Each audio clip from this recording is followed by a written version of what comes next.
నిన్న సాయంత్రం ఒక ఇన్సిడెంట్ జరిగితే ఈరోజు ఏమైంది తెలుసు కదా అందరికీ. అదే కాదు, ఇది శాంపుల్ మాత్రమే. ముసళ్ళ పండుగ నేనంటే ఏదో చూపిస్తాను.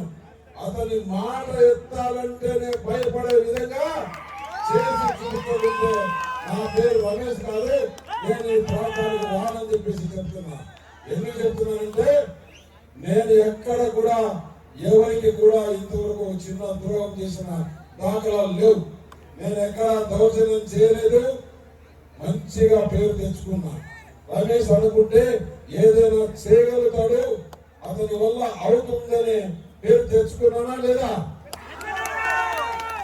అటువంటిది నిన్న బీజేపీ నుంచి ఒక గంగాధర్ అనే కార్యకర్త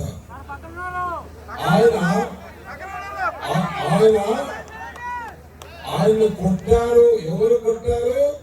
డైరెక్ట్ గా క్యాండిడేట్ కొడితే ఆయనపై కేసు పెట్టాడు.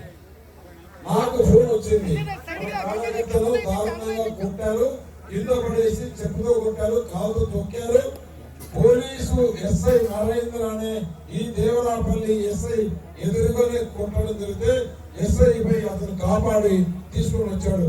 అలాగే అప్పారావు ఆయన పక్కన ఆయన వీరందరూ చేస్తే కేసు పెడితే నేను వచ్చి పరామర్శిస్తే ఆయన ఏమన్నారంటే మా ఇల్లు కూడా ధ్వంసం చేశారు, వచ్చి చూడండి అని చెప్పారు.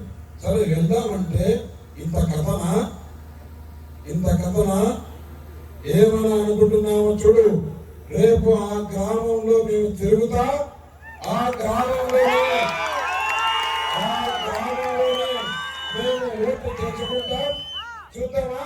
ఖబర్దార్ అని చెప్పి హెచ్చరిస్తున్నాం.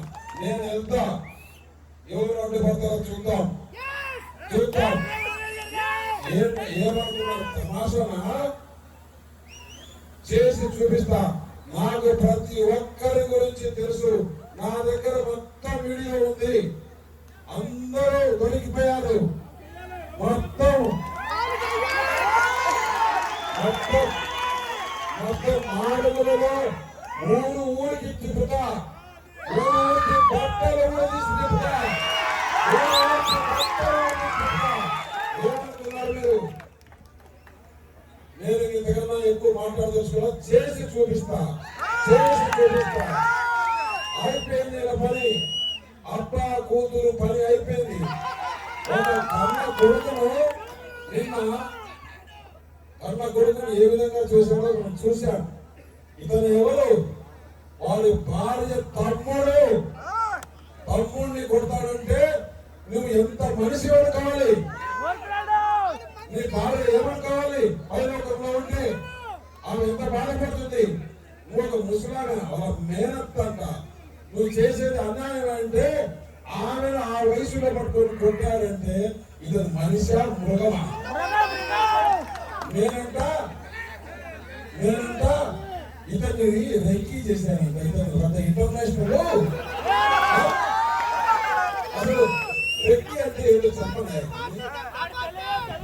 రెక్కీ అంటే ఏదో చెప్పను. ఆ రోజు కెమెరా కూడా లేదు.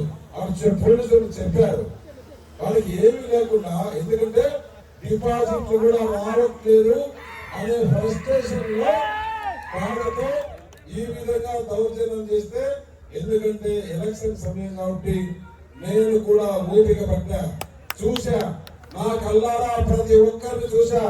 ఒక్కడు నా కళ్ళలో పడితే నేను మర్చిపోయేవాడిని కాదు. ఏం చేస్తానో చేసి చూపించిన తర్వాత మీకే అర్థమవుతుంది.